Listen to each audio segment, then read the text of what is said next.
would be an excellent cover photo for this episode. Maybe we should call it Cheers to 50. I'm not 50. There's nothing wrong with being 50. I kind of look forward to being 50. But this is episode 50. I haven't even had any caffeine yet. Hi, and welcome to episode 50 of M1 Yarns and the Michigan Makers podcast. If you're new here, welcome. I'm Jamie, your host. I knit, I dye yarn, I podcast, we chat. If you're returning, thanks for coming back. Can we just stop and say, even though this is a knitting podcast, I just made this cup of chai tea. And I used almond milk. And they always tell you, like, with almond milk, you can't get the same foam. Somehow, I got the perfect... Look at that. Wait a minute. Oh, look at that. That's a good cup of chai. Did I say it was a chai tea latte? Yeah. Anyway, let's start by talking about what I'm wearing. I am wearing my... What the heck is this thing called?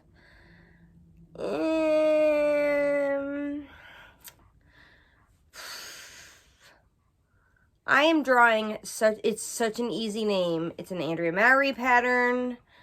I feel like if I insert some like Jeopardy music here, I might think of it. It's called Stripes. It's called Stripes. That was too easy. Okay. So the 411 on this, I don't think I did a finished object video on this. It's real simple.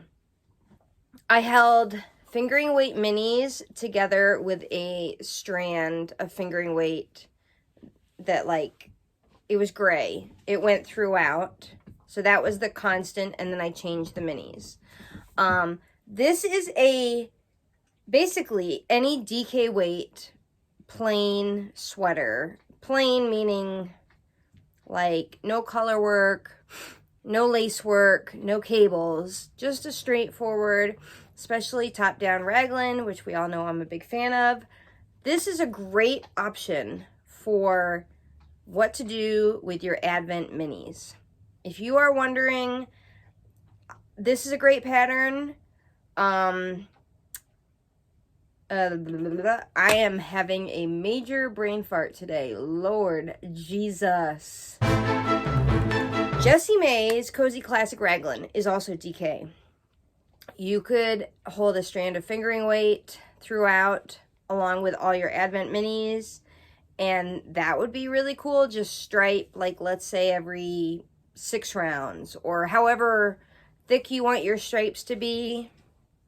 I can't remember what these are. It looks like 6, 5. Anyway, so that's what I'm wearing today.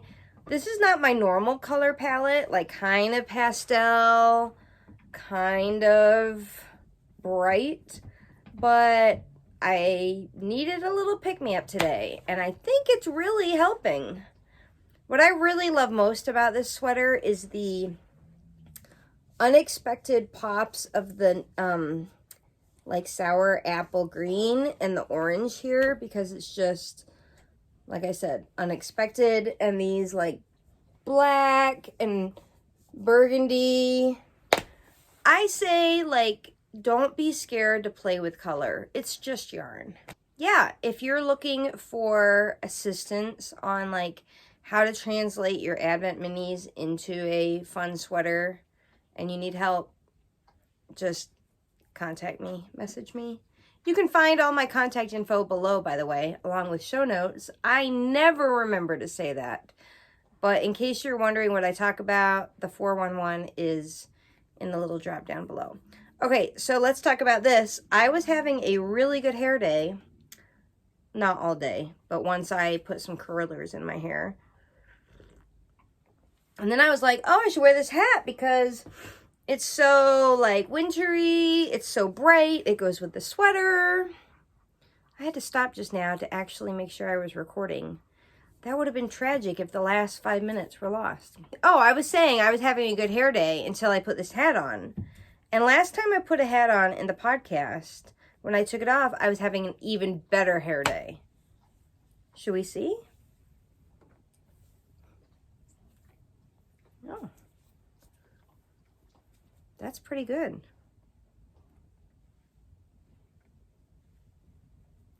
I'll take it. It's a winner.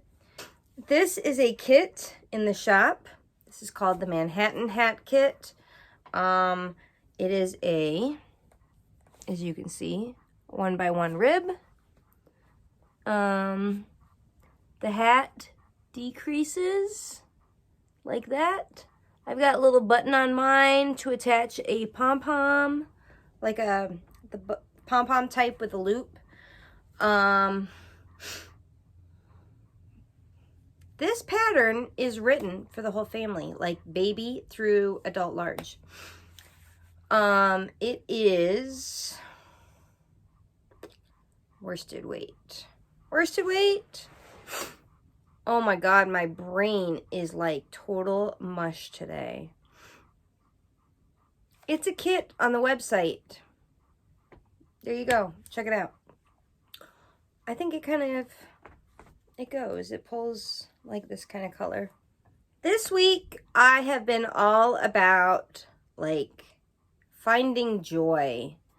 And I even thought about calling this episode Finding Joy at 50 because we're on episode 50. Then I was like, I'm only 41. People might get confused. I hope I look like this at 50. If not, I'll roll with the punches. I tell you, I feel like I have aged a ton since COVID. In some ways, I feel like I have more life balance, so that's good. And in some ways, life has just gotten really weird. Anyway, this is a knitting podcast. This is not griping about COVID or aging or anything. Oh, okay. Every time before I podcast, I make a little post-it note of what I want to talk about. And I never remember to actually reconsult it before I start recording. But I just looked over and thought of something that I wanted to share. So before we get into the whips, the abandoned projects, and the whatnot, if you have watched past episodes, I occasionally briefly talk about how I've started suffering from migraines, and I won't get into it today, so don't feel like this is going to become a medical or gripe session. But funny story, you know how we always talk about the benefits of knitting or stitching? So yesterday I went and saw a new neurologist who, I hope she doesn't watch knitting podcast. Even if she does, I don't really care. She can join the club of neurologists who I've seen this year who are absolutely terrible. And that's all I'm going to say about it. But she was like, oh, you've been having migraines for 10 months? Really, 11 months? Who's counting? Let me give you a brochure all about migraines. In my head, I'm like, I don't need a freaking brochure. I've Dr. Googled this. I've read so much. I've talked to many of you who suffer from migraines. I feel very knowledgeable about migraines. But she hands me this brochure called Chronic Migraine. And I'm like, yeah, I shove it in my bag. I'm like, whatever. It's going to go in the garbage as soon as I get home. Well, I got home, pulled it out, and thought, okay, you know what? Maybe I'll find a little nugget of information. I open it up to page 2, and sure enough, there is an article about, I mean, it's all about migraines. There's all sorts of information. But look at the graphic that they include.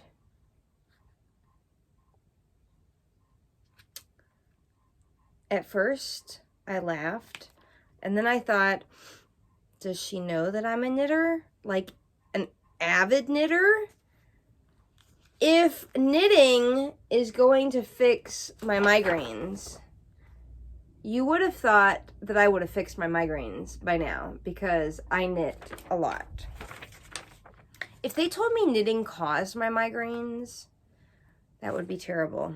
But anyway, I had to laugh. And if you look closely at her whip, it's all garter.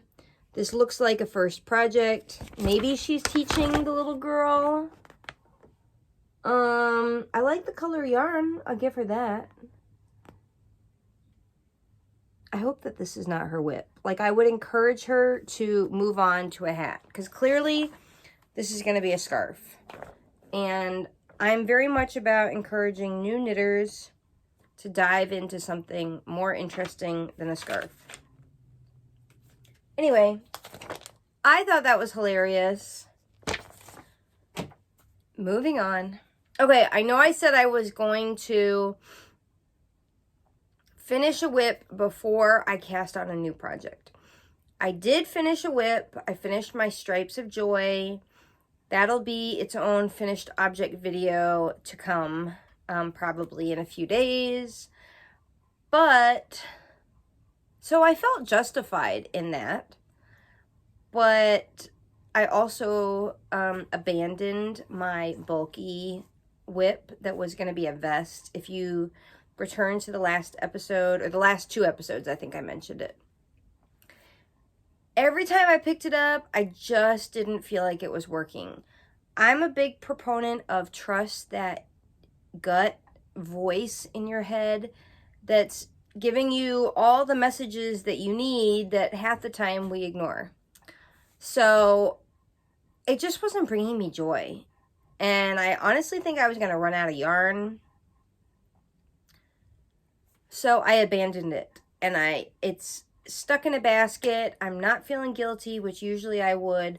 I am at a point where I'm going to give myself permission that if it's not bringing me joy and I'm not feeling 100% confident about it, and I'm experienced enough to know, like, whether or not it's going to work. And I think that's a big thing that comes with experience. If you're not experienced, it's hard to know if it's going to work. And that's where, like, if you can find a knitting buddy, maybe a local yarn shop that can look at it real quick for you, that's a big, you know, value. That's a big tool in your tool belt. In your tool, not tool belt. Anyway. Okay. Oh, that's so cute. So, I abandoned a whip, I finished a whip, and so I felt totally justified in casting on a new whip. And right now, I don't know what it is, but I totally feel like all I need is simple, classic designs that I know I will wear for the next, like, 20 years. I want crew neck. I want turtleneck. I want it to fit right. I don't want anything too crazy. Yeah, I just want boring. And if you're, I don't know.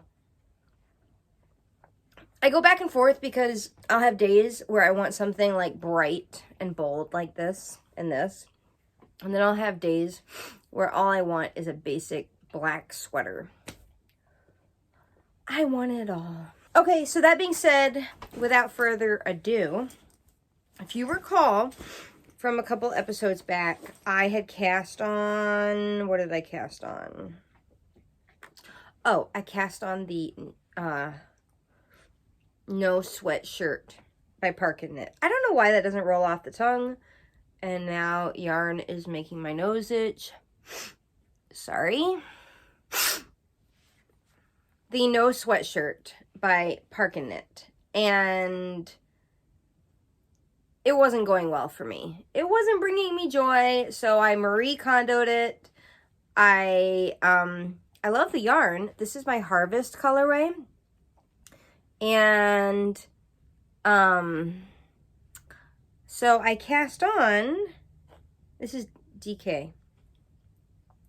I cast on the Monday sweater by PetiteKnit. I love her patterns. I think they're straightforward. This is a nice top-down raglan. And what I really love about this is that the collar is like doubly thick. It's folded over. And honest to God, I think I'm going to start doing this in all my collars. I don't think it looks kind of wonky right now because it's all on the needles and whatnot. But yeah, I love this. I love this. The raglan, check this out. The raglan lines, like here, are 3 stitches in the raglan, so it forms like this little row, and I love the appearance of that. So I think I cast this on maybe 2 days ago. I didn't knit it at all today because I knit on my other whip, but I think this is going to cruise, and I'm really excited about this. PetiteKnit patterns are really great. I've knit several. I think her and Jessie May are 2 of my favorites. So, I could see myself knitting this again, which is a good sign. Like, to feel comfortable in where you're cruising on a pattern is just priceless. So, yeah, I'm hoping to make some progress on that. And if you saw last episode, I had another new cast on last week, which is a new kit in my shop. I have lots of different color combos. I think I have 7 different combos to pick from.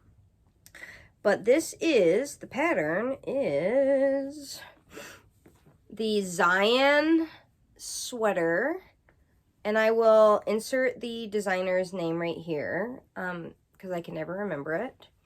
This is a top-down color work, obviously, and it's a 5 contrast color palette, and then the main color.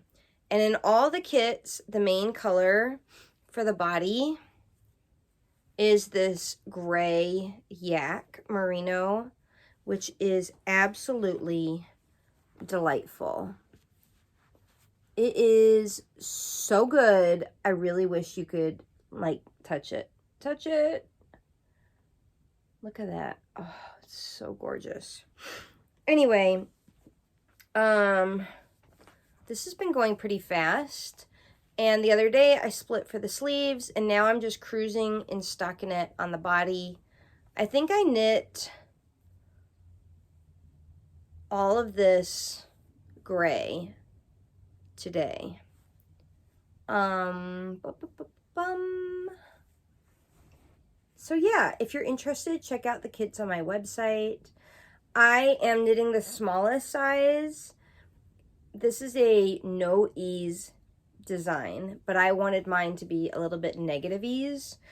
So while it's actually scrunched up on the needle right now, I wanted it to be like really fitted, which I'm actually kind of aiming for some of my future projects, because I do like that fit on me. Anyway, I don't even know what to say about this. This was fun. This is not a good pattern for beginner color work knitters. The charts are a little bit confusing.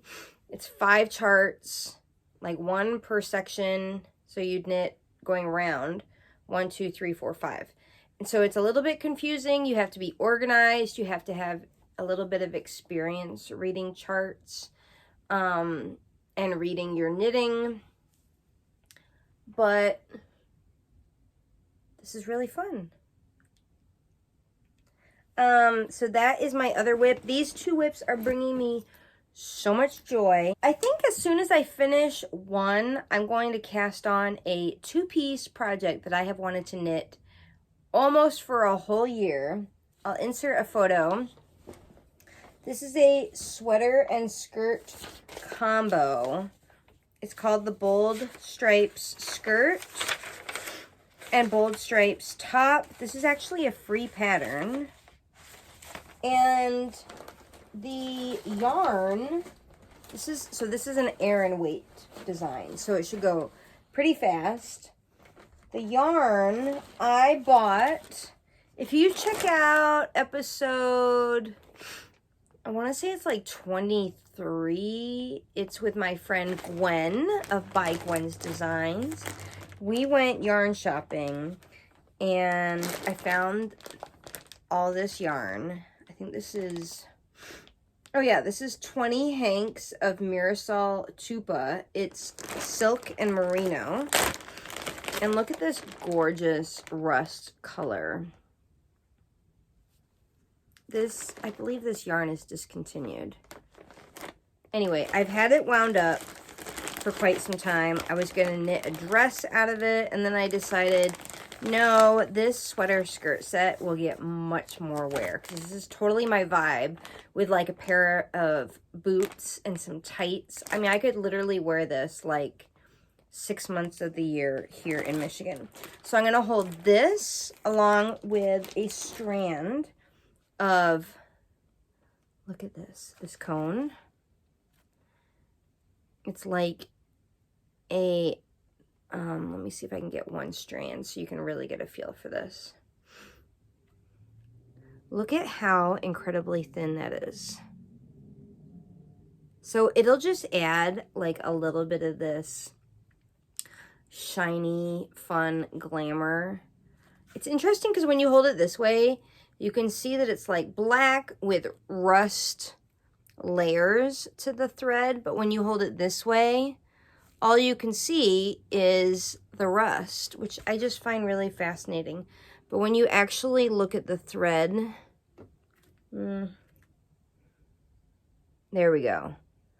Now you can really get a feel for the thread content. Super cool, huh?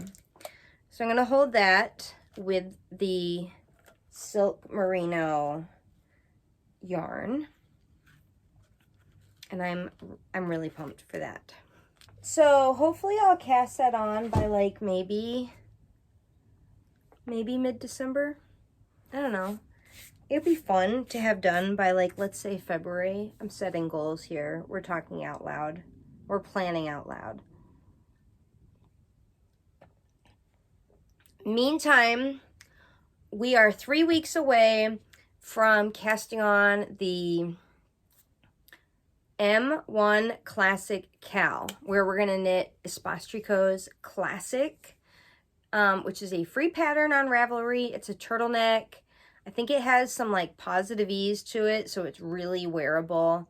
I look forward to wearing it with like even maybe some leggings and some like Doc Martens. I bought this Foxhill Farm yarn at Rhinebeck in October, and so this is fingering weight. It's a Cormo cross, and I'm gonna hold it with a strand of my mohair yarn, which this is a mohair silk lace weight. And look at how, if you're not familiar, look at how that is. And this will just add that nice, see if you see that nice halo, that fuzzy, just really elegant. Look how nicely that pairs with that. So this is going to be my classic. I honestly think that I could probably knit, I haven't even cast on, but I could probably knit like 3 of this same design, because this is exactly what I want in my wardrobe. And I've been excited to hear from you guys that you're joining in, because this is something you feel like you would get a lot of wear out of too. So, yeah, 3 weeks to go before cast on. So pick out your either DK weight or, like me, a fingering held with a lace weight to get DK gauge. And we will cast on December 26th. There will be prizes. All you have to do is either join the Ravelry community group or post to Instagram with the hashtag M1 Classic Cal. I think I forgot to add that in the last episode. Anyway, you guys roll with me. If you don't receive my newsletter, head over to my website, m1yarns.com, and sign up, because I've been sending out some really fun newsletters lately with Instant Pot recipes and all sorts of like fun little tidbits, occasional like sales. That's all I have for you guys today. Thanks for joining me, and I'll see you next time.